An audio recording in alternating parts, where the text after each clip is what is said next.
अनुभव म्हणजे animal communication हा कॉन्सेप्टच मला ते डायजेस्ट होत नव्हता, की मी निसर्गाबरोबर, पक्ष्यांबरोबर कम्युनिकेशन करू शकते.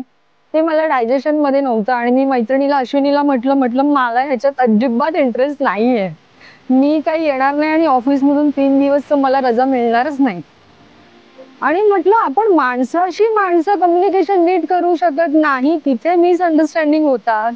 तर मग ॲनिमल आणि प्लॅनेट कम्युनिकेशन खूप वेगळं आहे. वनस्पती आणि ॲनिमल त्यांची भाषा आपल्याला माहिती नाही, काहीच माहिती नाही. कसं कम्युनिकेशन करणार? 3 दिवस तिथे जाऊन काय करणार आपण? पण ती म्हणाली, "नाही चल." आणि माझा तिच्यावरती पूर्ण विश्वास आहे. म्हटलं ही नेते म्हणजे कुठेतरी चांगल्या ठिकाणी नेणार आणि मला काहीतरी चांगलं नॉलेज मिळणार. म्हणून तिच्या सांगण्यावरून मी इथे आले आणि आय वॉज सो सरप्राईज की अरे आपण असं कम्युनिकेशन सुद्धा आहे या जगामध्ये. हा फर्स्ट टाइम माझा विश्वास बसला की आपण निसर्गाकडून फक्त ओरबाडून घेत असतो आपल्याला जे पाहिजे ते, पण त्याला काहीच देत नसतो कधीही.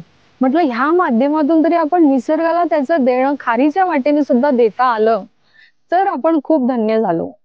म्हणून मी ह्याकडे आले आणि हे शिकले. पण थँक्स टू मॅडम, त्यांनी खूप छान पद्धतीने आम्हाला शिकवलं आणि ते आम्हाला पटलं. Thank you. Thank you so much.